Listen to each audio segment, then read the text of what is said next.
आज मैं अपनी माँ की जगह आपको गायत्री मंत्र के लाभ बताने वाला हूँ।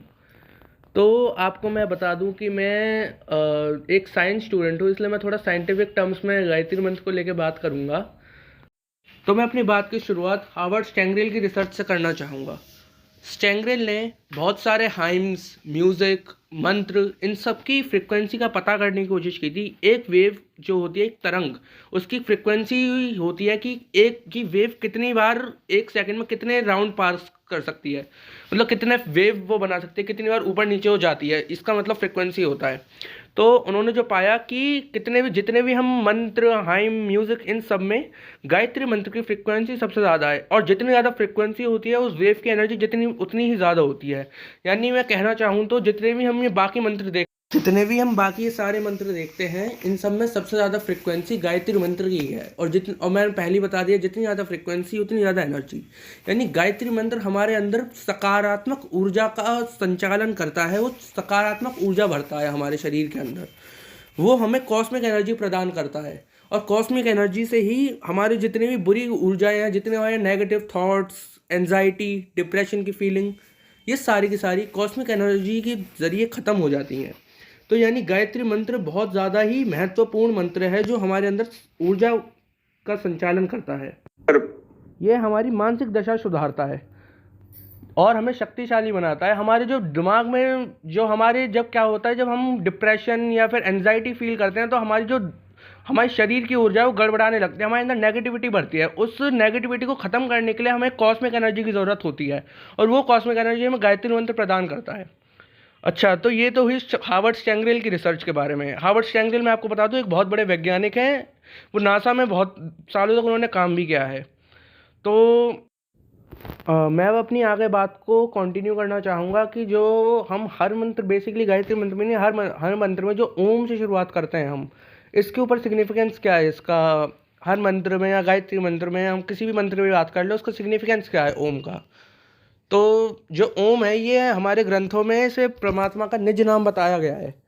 तो परमात्मा का निज नाम के साथ साथ ये जो एक लौता एक ऐसा शब्द अभी पाया गया है, जो जैसे कोई भी शब्द होता है वो दो चीज़ों के भिड़ने से टकराने से, या उनके एक दूसरे के साथ उनकी जो वेव्स फ्रिक्वेंसी है उनके मिलने से बनता है। जैसे कोई भी आवाज़, शब्द कुछ बने, लेकिन हम जब ओम का जाप करते हैं, वो सिर्फ हमारा जो गला होता है, गले के अंदर जो हमारा वॉइस बॉक्स है, जिससे तरंगे मतलब आवाज़ जिससे बनती है, उसके सिर्फ वाइब्रेट करने से ही ओम की आवाज़ बनती है।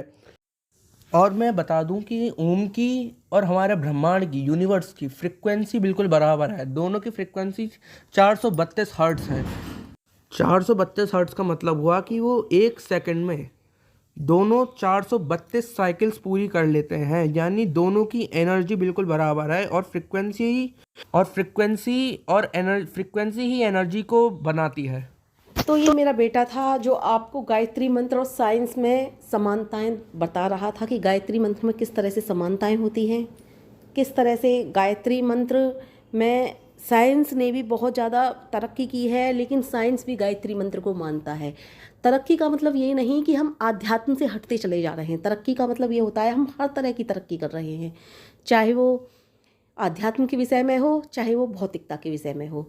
तो भौतिकता के साथ साथ यदि आध्यात्म भी हमारे साथ साथ चलेगा, तभी ही संसार का कल्याण होगा। और संसार का कल्याण तभी होगा जब हम गायत्री मंत्र की तरफ लौटेंगे, गायत्री मंत्र का जप करेंगे, उसे त्यागेंगे नहीं। गायत्री मंत्र ही तो ये समझती हूँ, मैंने आज तक किसी मंत्र का जप नहीं किया, किसी भी तरह की स्तुति के विषय में या किसी भी तरह की मैं पूजा पाठ के विषय में नहीं जानती। सिर्फ मैं जानती हूँ तो गायत्री मंत्र के विषय में, और जिस चीज़ के विषय में मैं जानती हूँ उस चीज़ के लिए ही आपको प्रेरित कर रही हूँ कि गायत्री मंत्र से बढ़कर वास्तव में कुछ भी नहीं है। इसलिए आपको गायत्री मंत्र का जप करना ही होगा यदि आप हर तरह की तरक्की चाहते हो, भौतिकता की भी और आध्यात्मिक की भी।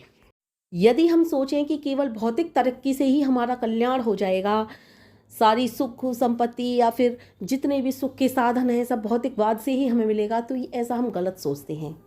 जब तक हम भौतिकता और आध्यात्मिकता दोनों को साथ लेकर नहीं चलेंगे, तब तक कल्याण होना असंभव है। इसलिए आध्यात्म की तरफ भी हमें ऐसे ही पग बढ़ाना होगा। हम भौतिकवाद की तरफ तो बहुत तेज़ी से बढ़ रहे हैं। मैं ये मान रही हूँ कि आध्यात्म में भी विज्ञान ने बहुत तरक्की की है, लेकिन जिस तरक्की के साथ हम भौतिकवाद की तरफ भाग रहे हैं, भौतिकता की तरफ भाग रहे हैं, उसी अगर रेस के साथ आध्यात्म की तरफ भी चला जाए, उसी दौड़ के साथ आध्यात्म जैसे दौड़ रहे हैं हम भौतिकता की तरफ, ऐसे ही आध्यात्म की तरफ भी दौड़ा जाए तो हम न जाने कहाँ से कहाँ पहुँच जाएंगे।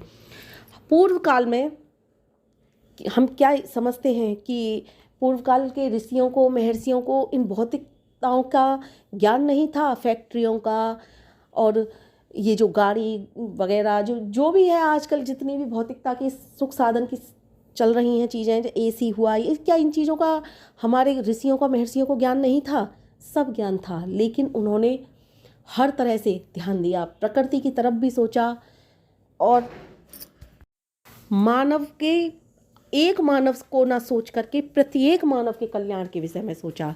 तभी हम आगे बढ़ पाएंगे यदि हम भी अपने पुराने ऋषि महर्षियों की तरह सोचेंगे। क्योंकि हम क्या सोचते हैं, रावण के पास जो पुष्पक विमान था वो ऐसे ही था क्या? ऐसे ही हवा में उड़ जाता था? उसमें विज्ञान का कुछ भी नहीं था। जब तक उसमें साइंस नहीं फिट होगी तब तक वो हवा में कैसे उड़ जाएगा? वो अपनी मन की गति से चलता था या उसमें कुछ विज्ञान का लगा हुआ था, ये तो मुझे नहीं मालूम, क्योंकि मैं साइंस के विषय में ज़्यादा कुछ नहीं जानती हूँ। मैं साइंस की स्टूडेंट नहीं हूँ, इसीलिए मेरे बेटे ने आपको साइंस से संबंधित कुछ बातें बताई। उसने बताया कि गायत्री मंत्र में सबसे ज़्यादा तरंगें होती हैं। इस संसार के किसी भी मंत्र में इतनी तरंगें नहीं, इतनी शक्तिशाली तरंगें होती हैं कि हर तरह से गायत्री मंत्र हमारे मन के विचारों को मोड़ने में सक्षम है। अब फ्रीक्वेंसी क्या होता है, तरंगें क्या होता है, मुझे नहीं पता, मैं इतना नहीं जानती, लेकिन मैं इतना जानती हूँ कि गायत्री मंत्र से शक्तिशाली मंत्र कोई नहीं होता है। उसने अपनी साइंस की भाषा में आप लोगों को समझाया, इसीलिए मैं इतना पढ़ी लिखी नहीं हूँ। वो पढ़ता रहता है, उसको पता रहता है, इसीलिए मैंने उससे बातें आपको करानी उचित समझी कि आप साइंस के विषय में जानो कि साइंस की दृष्टि में भी गायत्री मंत्र से बड़ा कोई मंत्र नहीं है। इसीलिए तो इसे महामंत्र कहते हैं। हर तरह से इसे तोला गया, हर तरह से इसे परखा गया, हर तरह से इसे जांचा गया, तब पता चला कि गायत्री मंत्र क्यों है महामंत्र। केवल विज्ञान की दृष्टिकोण से ही नहीं, अगर हम आध्यात्म के भी दृष्टिकोण से देखें ना, तो गायत्री मंत्र जैसा कोई मंत्र ही नहीं है। गायत्री माँ इतनी दयालु हैं, इतनी कृपालु हैं, सब कुछ आपको दे देती हैं, सब कुछ देने वाली हैं वो माँ। ऐसी माँ को दुनिया में कभी त्यागना ही नहीं चाहिए। यदि हम औरों की सिकाई में आके, औरों के पढ़ने में आके ये सोच लेते हैं कि गायत्री मंत्र कुछ भी नहीं है, तो ये बहुत गलत होगा। न जाने किस बात पर लोग ये कह देते हैं गायत्री मंत्र का जप नहीं करना चाहिए। अब मैंने आपको अपने बेटे से इसीलिए बात कराई कि आध्यात्म की दृष्टि से ही नहीं, आप विज्ञान की दृष्टि से भी गायत्री मंत्र को जांचो।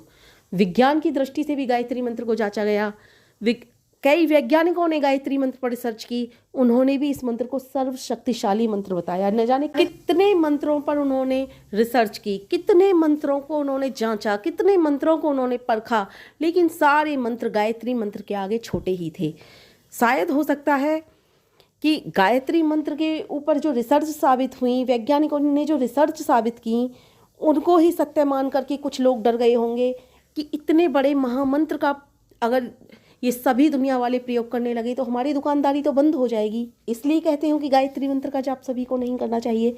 इसीलिए मैं कहती हूँ, यदि हमें आगे बढ़ना है, यदि हमें कुछ करके दिखाना है, अपने अंदर की शक्ति, मानसिक ताकत, बुद्धि, ज्ञान, बल, कीर्ति, यश सब कुछ चाहिए, तो सिर्फ माँ गायत्री के साथ आ जाइए। माँ गायत्री का ही जाप कीजिए और आपको यकीन दिलाती हूँ कि आप सिर्फ परखने के तौर पर ही गायत्री मंत्र का जाप करोगे तो माँ गायत्री के ही होकर के रह जाओगे, क्योंकि आपको पता चल ही जाएगा कि गायत्री मंत्र से बड़ा कोई मंत्र नहीं, माँ गायत्री से कृपालु कोई नहीं। वही तो परमपिता परमेश्वर का वो रूप है जो हम पर करुणा बरसाती हैं, प्रेम बरसाती हैं। सब कुछ गायत्री मंत्र में है। दयालु, कृपालु, दुखनाशक, पापनाशक, सुख स्वरूप सब कुछ है माँ गायत्री, उनसे बढ़कर कुछ नहीं। मैं साइंस के विषय में ज़्यादा नहीं जानती थी, इसलिए मैं गायत्री मंत्र का ये वीडियो बनाती थी। तो आज मेरे बेटे ने कहा, मम्मी थोड़ा सा मुझे कुछ बोलना है गायत्री मंत्र के विषय में, इसलिए मैं बोली चल ठीक है, थोड़ा तू बोल दे। इससे आगे वो उसे ज़्यादा बोलने की आदत नहीं है, ज़्यादा उसने कभी वीडियो वगैरह बनाई नहीं, तो वो इतना ही बोल पाया। उसके बाद उसने कह दिया मम्मी अब आप ही संभालो, मैं इतना ही बोल सकता हूँ। तो एक दो बात वो कह रहा था, लेकिन उसने जो भी बात कही वो सत्य कही। उसने विज्ञान की कसौटी पर जो खरी उतरी हैं शब्द, वही शब्द बोले। जो विज्ञान की कसौटी पर रिसर्च खरी उतरी हैं वही उसने बोला है। अब ये तो बात प्रूफ है कि गायत्री मंत्र से कोई बड़ा मंत्र नहीं है, तो फिर हमें किस चीज़ का इंतज़ार है, किस बात का इंतज़ार है, या फिर कौन से मुहूर्त का इंतज़ार है? सारे मुहूर्त, सारे दिन, सारे रात, सब कुछ हमें पता है कि ईश्वर के बनाए हुए हैं, और जो ईश्वर ने चीज़ बनाई है वो शुभ ही शुभ हो सकती है। तो फिर हम क्यों ना अभी से इसी वक्त से गायत्री मंत्र का जप करें, क्यों ना हर तरह से हम अपने आप को माँ गायत्री को समर्पित कर दें। जब भी गायत्री मंत्र का जाप करने बैठो तो बस माँ गायत्री हो, तुम हो, और कोई तीसरा ना हो। अपने आप को ऐसे समर्पित कर देना उनको। दुख सुख सारे संकट मुसीबत सब भूल जाना, क्योंकि सब कुछ कर्मों के संस्कार से मिलता है, सब कुछ कर्म से मिलता है। लेकिन गायत्री मंत्र का यदि जाप करोगे तो आपके कर्म भी सुधरने लगते हैं, भाग्य बदलने लगता है, सब कुछ आपके कंट्रोल में आने लगता है। इसलिए किसी के भी शिकायत में आकर के गायत्री मंत्र को मत छोड़ो, धैर्य अपनाओ। धैर्य अपनाओगे तभी तो आपको गायत्री मंत्र के विषय में पता चलेगा। धैर्य धारण करके कुछ दिन गायत्री मंत्र का जाप करो, विनाश की तरफ मत बढ़ो, बुद्धिमान बनो। सोचने समझने वाले धैर्यवान लोग जो होते हैं ना, वही सही मार्ग चुन पाते हैं और वही श्रेष्ठ मार्ग को अपनाते हैं। इसीलिए मैं कहती हूँ कि जो दशा और जो दिशा हमें माँ गायत्री दिखा सकती हैं, और जो गायत्री माँ बना सकती हैं, वह कोई और मंत्र नहीं बना सकता, कोई पूजा बना सकती है ना कोई पाठ बना सकता है। क्योंकि संसार में सबसे बड़ा गायत्री मंत्र है। जो लोग इस गायत्री मंत्र का जप करते हैं वो जान गए हैं इस बात को, क्योंकि कुछ लोगों को तो विज्ञान की भी बातों का विश्वास नहीं आता। आपको सत्य बात बताती हूँ मैं।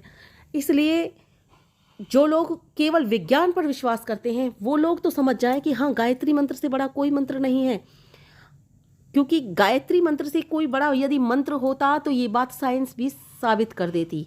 साइंस ने भी कई मंत्रों पर रिसर्च की, तब जाकर के इस बात पर पहुंचे हैं। अमेरिका में कितनी ही रिसर्च गायत्री मंत्र के ऊपर हुई हैं, तब जाकर उन्होंने ये सत्य माना है कि हाँ, गायत्री मंत्र से बड़ा कोई मंत्र नहीं होता।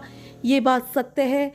और इसीलिए अमेरिका में न जाने कौन सा रेलवे स्टेशन है, वहाँ पर दिन रात गायत्री मंत्र 24 घंटे में, दिन रात सॉरी, मैंने सुना था कुछ कि 24 घंटे में एक बार जरूर बजता है, 1 घंटा बजता है, 2 घंटा, या पता नहीं 24 घंटे बजता है, कुछ ऐसा सुना था। लेकिन मुझे क्लियरिटी पता नहीं है इस बात की। लेकिन हाँ, वहाँ एक रेलवे स्टेशन पर गायत्री मंत्र हमेशा बजता है। अब वो कितने घंटे बजता है, कितनी मिनट बजता है, ये मुझे नहीं पता है। अगर आप रिसर्च करोगे तो पता चल जाएगी। मैंने भी वीडियो बनाने से पहले रिसर्च नहीं की थी, मैं थोड़ा जल्दी में हूँ, इसलिए मैं रिसर्च करके इस बात को कभी किसी और दिन बताऊंगी कि कितनी देर चलता है वहाँ गायत्री मंत्र अमेरिका के रेलवे स्टेशन पर। लेकिन हाँ, चलता है, इतना ज़रूर मुझे पता है। और अमेरिका में भी रिसर्च हुई थी, और अब तो अपने एम्स में भी रिसर्च हुई है। एम्स के डॉक्टरों ने और आईआईटी के डॉक्टरों, आईआईटी के जो इंजीनियर्स हैं सॉरी, उन्होंने दोनों ने मिलकर रिसर्च की है। और उस रिसर्च में भी साबित हुआ है कि गायत्री मंत्र से बड़ा कोई मंत्र नहीं है। कुछ पेशेंट ऐसे थे जिनके ऊपर गायत्री मंत्र का प्रयोग किया गया, उन्हें गायत्री मंत्र जपने के लिए कहा गया। लेकिन कुछ पेशेंट ऐसे थे जिनको गायत्री मंत्र का जप करने को नहीं कहा गया, ना ही उन्होंने जप किया। लेकिन बाद में कर जब उनकी दिमाग की तरंगों को, या फिर दिमाग के ऊपर जो भी रिसर्च की, या फिर दिमाग के ऊपर जो भी टेस्ट किए, तो हैरान थे वो डॉक्टर्स और वैज्ञानिक, और जो भी आईआईटी के जो इंजीनियर्स वगैरह होते हैं, या जो भी होते हैं। आईआईटी के कौन थे, इंजीनियर्स थे, प्रोफेसर थे, ये तो मुझे नहीं पता। लेकिन आईआईटी के और एम्स के दोनों के डॉक्टरों ने, या फिर दोनों के लोगों ने मिलकर के रिसर्च का साबित की थी, जो कि गायत्री मंत्र के ऊपर आश्चर्यजनक परिणाम लेकर के आई। उन्होंने बताया कि जब हम गायत्री मंत्र का जप करते हैं तो हमारी गायत्री मंत्र के जप के द्वारा जो गायत्री मंत्र की तरंगें होती हैं वो हमारे दिमाग को बहुत ज़्यादा शांत कर देती हैं, हमारे ज्ञान को बढ़ाती हैं, बुद्धि को बढ़ाती हैं। और जब हमारा ज्ञान और बुद्धि बढ़ जाता है तो आपको पता है कि हम कभी किंकर्तव्य विमूढ़ नहीं होते। हम कभी भी, हमारे सामने ऐसी परिस्थिति नहीं आती कि हम इस परिस्थिति में क्या करें। कभी हम इस तरह की राह में नहीं फंसते हैं, दो राहें में, कि अब क्या होगा। चाहे कितना भी दुख आए, कितना भी संकट आए, कितनी भी मुसीबत आए, हर परिस्थिति में हम हल निकाल लेते हैं कि किस तरह से यहाँ से निकला जाएगा। सब कुछ बुद्धि का खेल है इस संसार में। बुद्धि के खेल से ही तो इतने बड़े बड़े, इतने शक्तिशाली से शक्तिशाली जीवों को भी हमने कंट्रोल में कर लिया है। सब कुछ ज्ञान का खेल है। इस ज्ञान के बल पर ही तो मानव सबसे महान है। क्योंकि आपने देखा है, शक्ति के दम पर तो शेर भी है, हाथी भी है। इतने शक्तिशाली मनुष्य कभी नहीं हो सकता जितने शक्तिशाली और जीव हैं। लेकिन फिर भी मनुष्य को ही श्रेष्ठ क्यों कहा गया? ज्ञान के बल पर, बुद्धि के बल पर। और ये ज्ञान और बुद्धि कब बढ़ता है हमारा? जब हम गायत्री मंत्र का जाप करेंगे। ये बात विज्ञान के दृष्टिकोण से तो सत्य साबित होती है, हर तरह से सही है। इसलिए गायत्री मंत्र का